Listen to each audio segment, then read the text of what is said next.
Few films hold secrets like The Green Mile, and the cast recently opened up about what many fans never realized.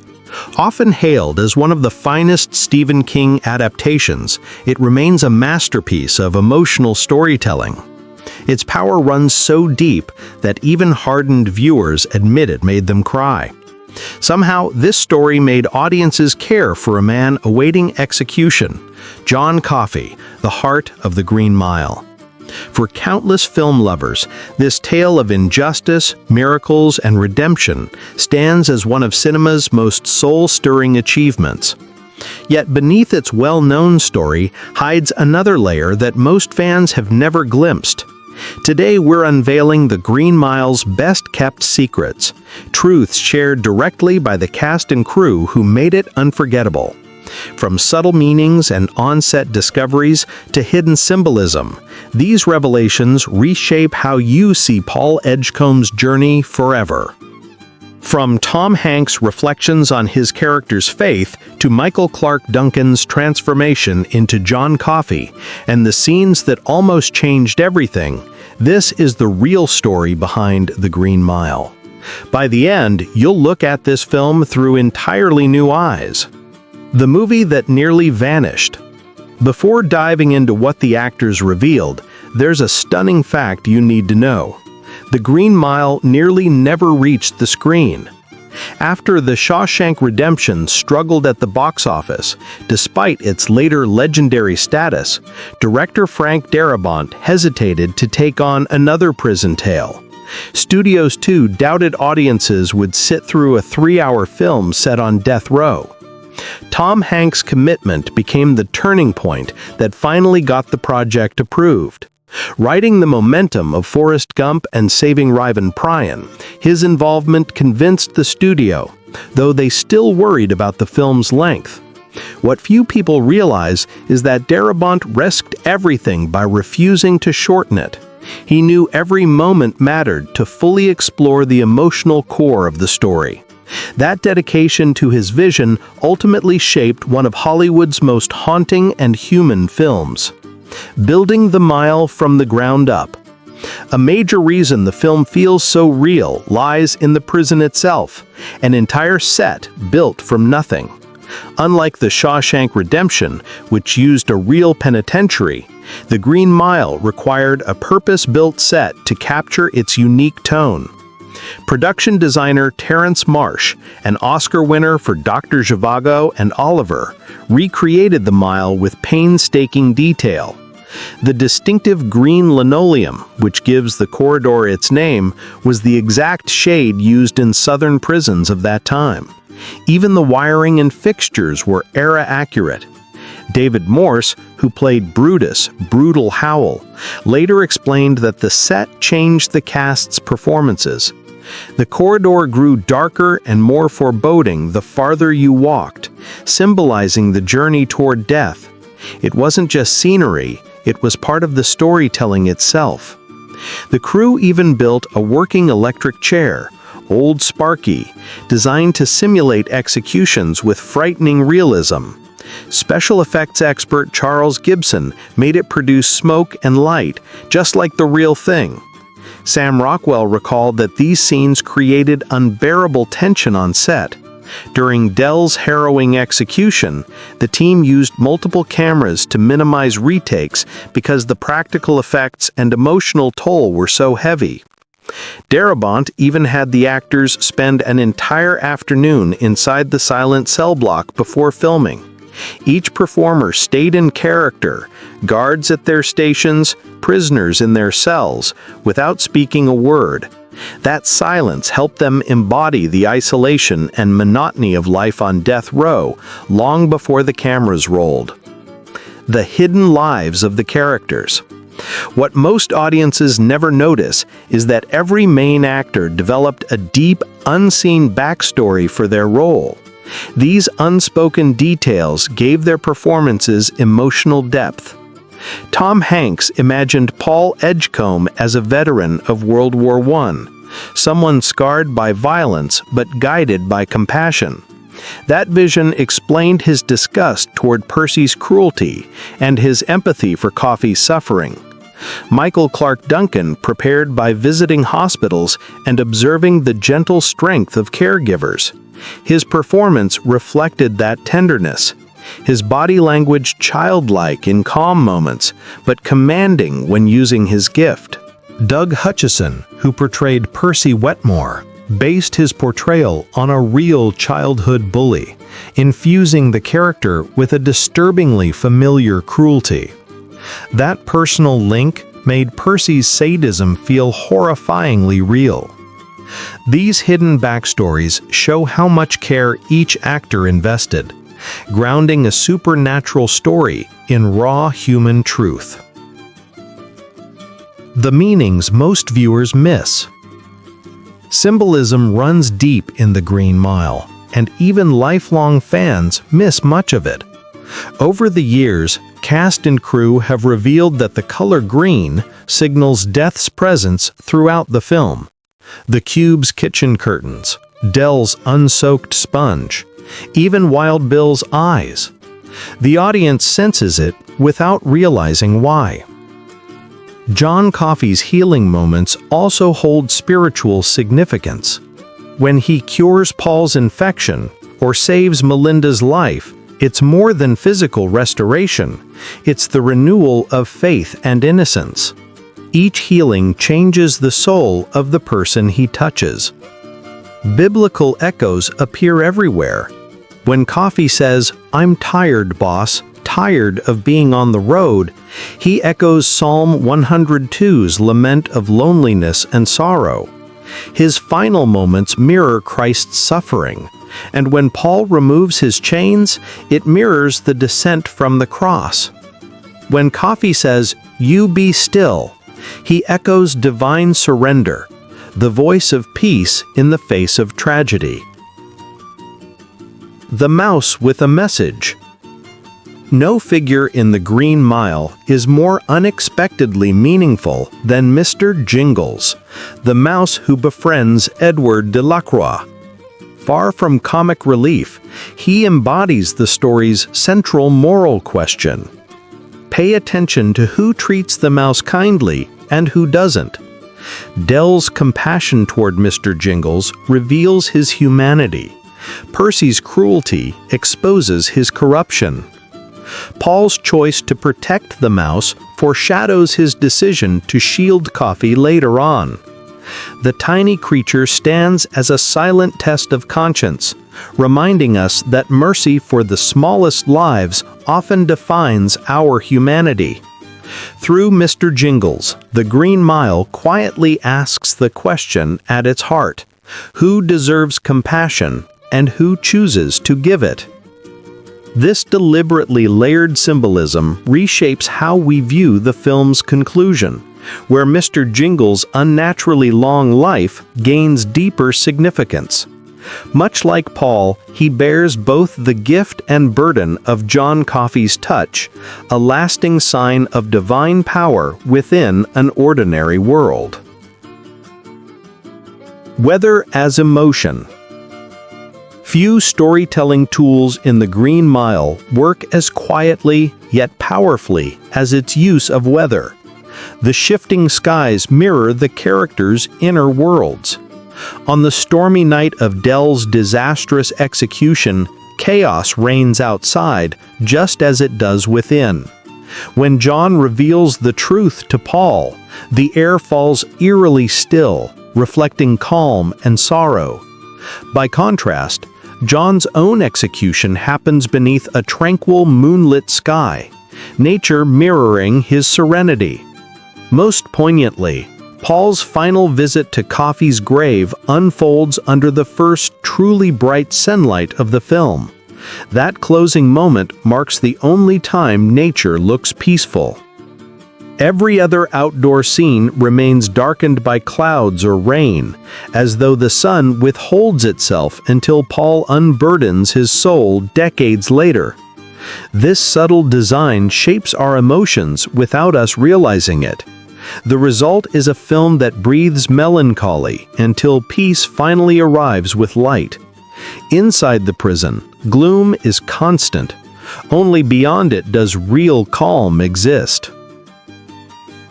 John Coffey's fear of the dark. For many viewers, the scene where John confides his fear of the dark before his death marks the story's deepest heartbreak.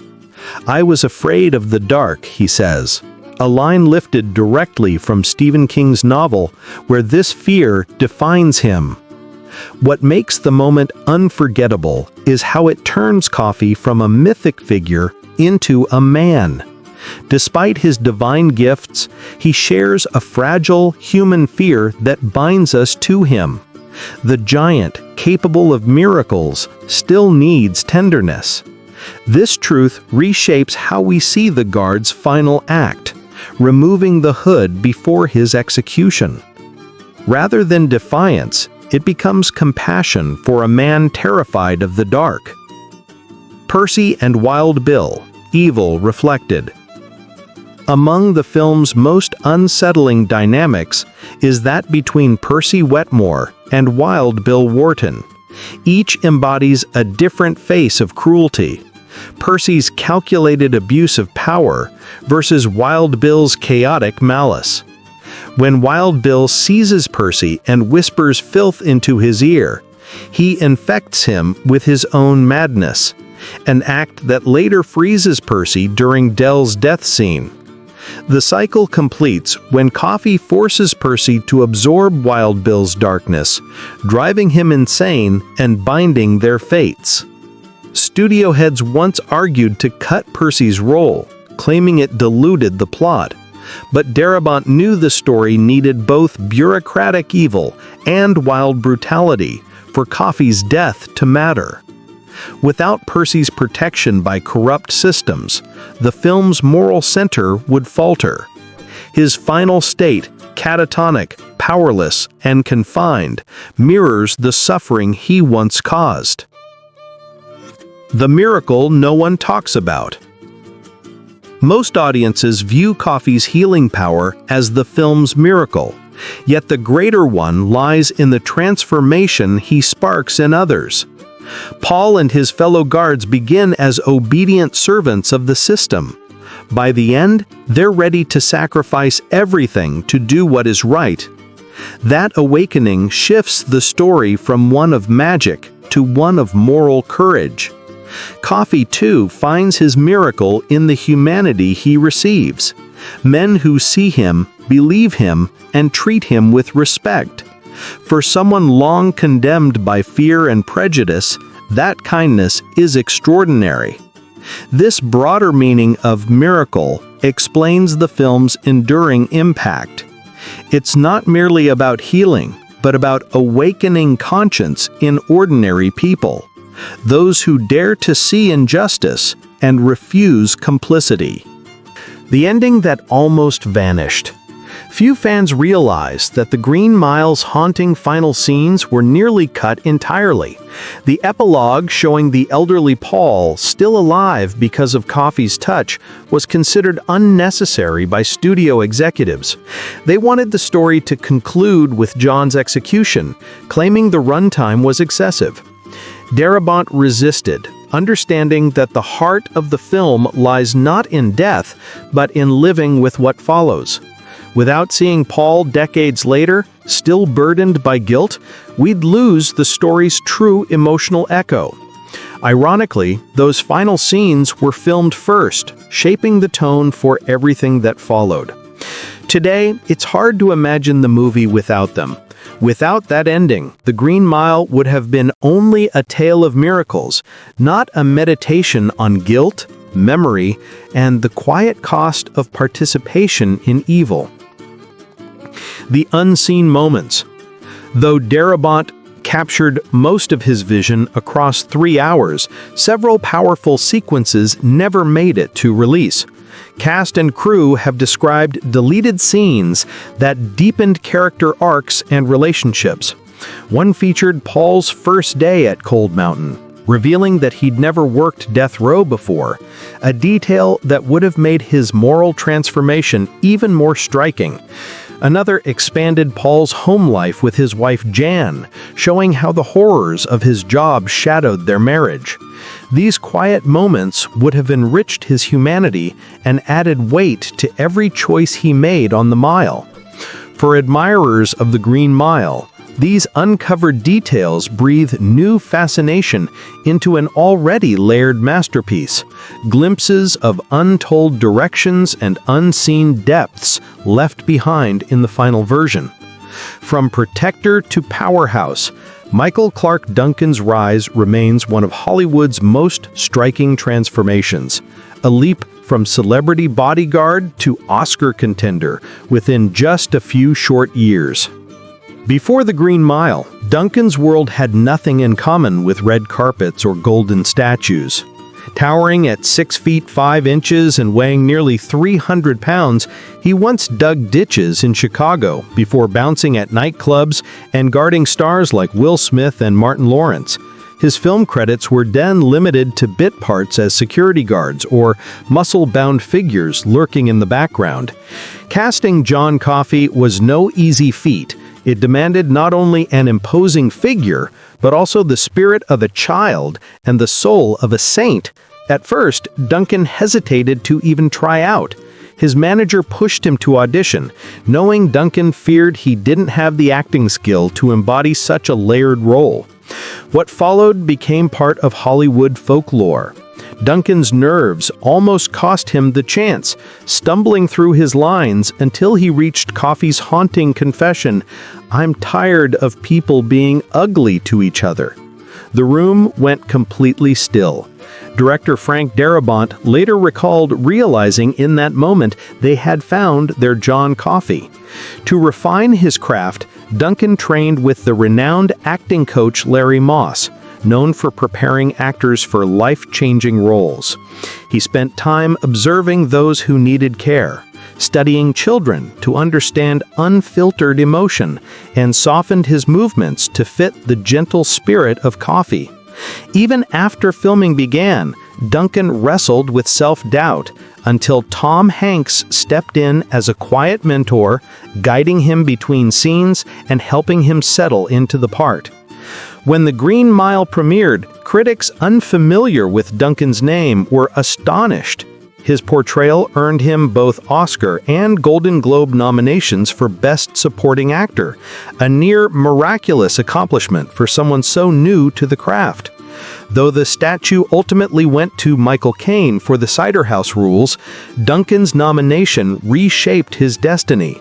He soon appeared in major films such as The Whole Nine Yards, Planet of the Apes, The Scorpion King, and Daredevil. Never again cast as a nameless heavy, Duncan's journey from bodyguard to Oscar nominee endures as one of film's most uplifting transformations, proving that hidden talent can flourish when courage meets opportunity. The next chapter of The Green Mile came after theaters closed. Its box office run was solid but modest, debuting in December 1999 and earning $136 million domestically on a $60 million budget. But its real triumph came later, through home video and television. It's the kind of story viewers can't help but share, a movie that travels from one heart to another. Word of mouth made it one of the most replayed titles on cable and a long-standing favorite on DVD shelves. Fittingly, a film about patience found its own success through time. This isn't a film you casually glance at. It asks for your full heart. Audiences at home gave it that attention, embracing its emotional depth in a way theatergoers seldom could. By 2020, The Green Mile was firmly recognized among modern American classics, often named one of the most moving films ever created. What started as a risky adaptation grew into something much larger than profit, a lasting part of American storytelling. As The Green Mile nears its 25th anniversary, one question remains: why has it endured so powerfully when so many other dramas have faded? The answer lies in its humanity. It explores our dread of death, our hope for miracles, and our longing to believe that compassion can exist even within systems built on cruelty. The film never hands the viewer an answer. It doesn't argue or preach about faith, justice, or punishment. It simply shows and lets us decide what we believe. That trust in the audience's moral intelligence is what keeps it alive in people's minds. Through its quiet honesty, The Green Mile transcends the label of inspirational drama. It confronts life's hardest questions while affirming our ability to be kind, even in a broken world. At its core, the story reminds us of what can't be stolen: our basic decency, our choice to act with empathy, our instinct to resist injustice, however small our power. As long as those struggles remain human, The Green Mile will remain relevant.